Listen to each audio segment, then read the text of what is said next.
Very excited to be welcoming to the show at long last, award-winning co-organizer of the 2017 Women's March and author of We Are Not Here to Be Bystanders, Linda Sarsour. Welcome to the show.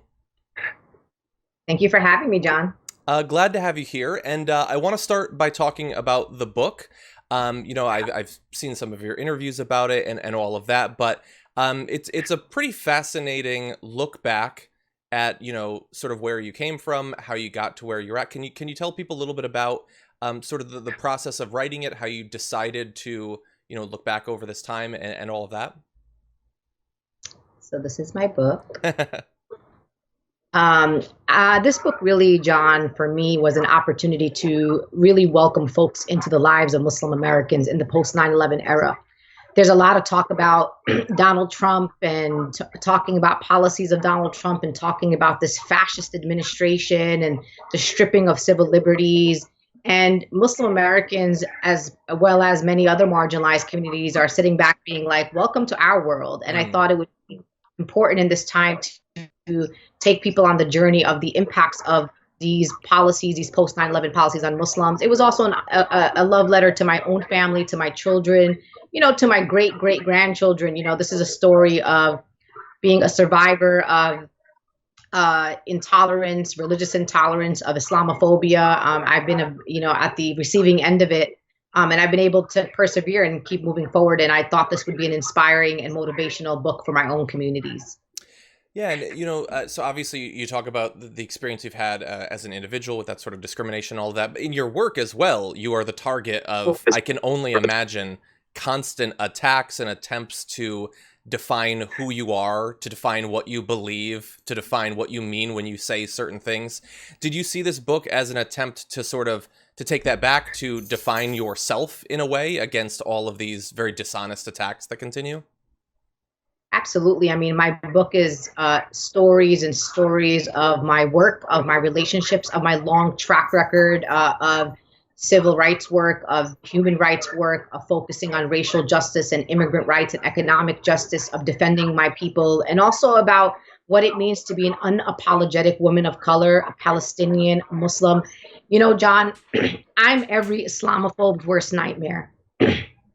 And it's because of all the identities that I hold. I'm a Muslim. I'm also Palestinian.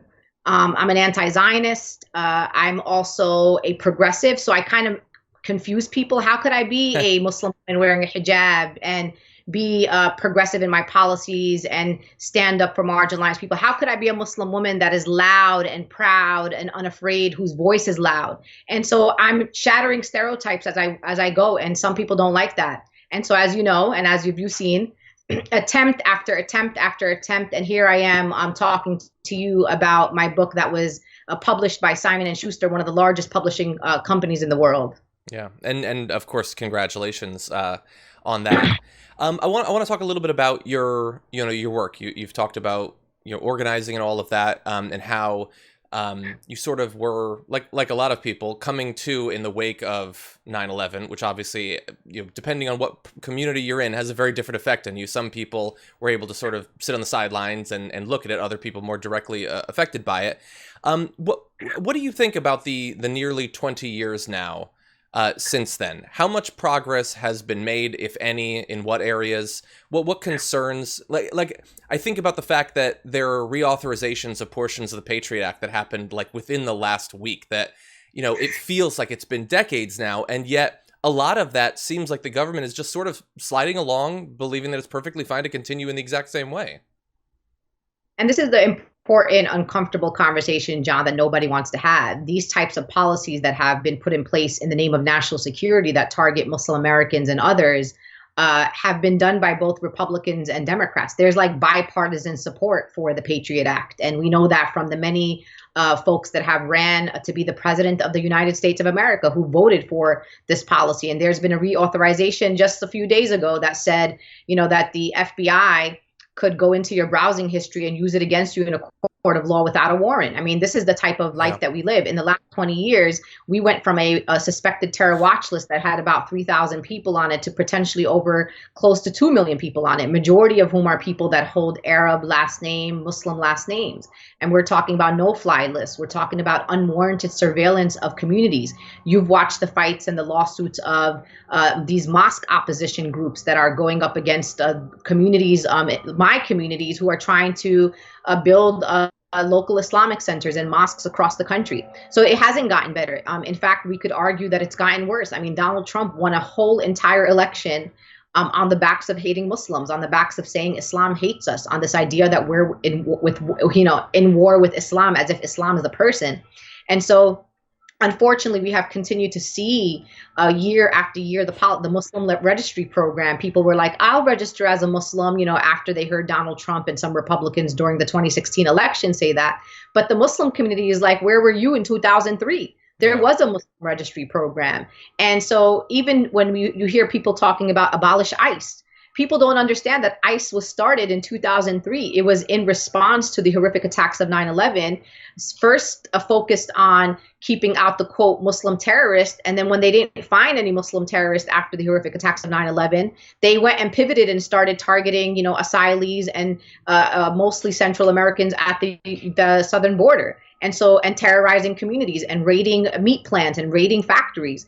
And so we have to understand that this is reeling from the horrific attacks of 9/11, where communities continue to be directly impacted.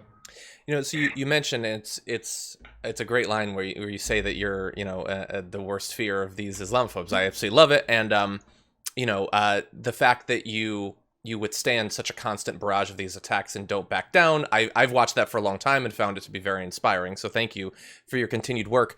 I wonder, through the course of your experience, I mean, you mentioned that you got the book published by massive publisher. I remember in the initial years of the Iraq War, not just on Fox, but on all the networks, anyone who spoke out against the war, even for caution in the war, was risking their entire career. The people who were brought on to talk about these issues were generally people that had either a vested interest in the war or were 100% supportive of it. Do you feel that there is more of an ability for people with perspectives like yours to be brought on, to be heard, to be respected? Has there been any sort of progress in that? I think for me, I think I have pierced the mainstream in a way that a lot of folks in my community have attempted to in a really long time. Of course, I'm going to always be semi-marginalized just because I do share views that people want to suppress, anti-war views, vehement critiques of, the state of Israel, of, countries like Saudi Arabia and others. People don't like truth tellers. And we know this from the history of this country, John. So I'm not like naive to think it's only me and I'm somehow some anomaly. This is just historic and how it's happened. But I have built deep relationships in the progressive movement amongst white progressives, amongst progressive Jews, amongst Black communities, Latino communities, immigrant communities, Asian American, Pacific Islanders. And I'm very, very, very well respected within my own community. And one of the reasons I garner this respect is because I don't back down. I'm not going to change my convictions.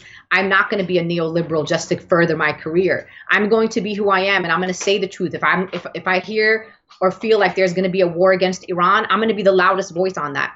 Just like, in 2003 around the Iraq war, I was young, but I was out there because I understand the impacts of war. I understand the impacts of military occupations, and I understand that we in the United States of America deserve to keep our resources here for the most marginalized and not spending trillions of dollars on unnecessary and unjust wars. And again, this is a nonpartisan relationship. It's, for me, what's really unique is that I'm targeted by anywhere from all the way to the right, all the way to the center, all the way to, center left, because once people feel like you cross the line and you're piercing the minds of people in a way that is transformative, there are going to be people who are going to try to stop you from that. And so far, I feel pretty privileged and I feel pretty grateful that I have been able to change conversations and be part of the changing of narrative around Palestine and having more progressives feel, confident to stand up and defend the rights of Palestinians, to stand up more boldly on criminal justice reform, on immigration, on standing up against the war with Iran. I'm proud of that work and I'm going to keep doing it.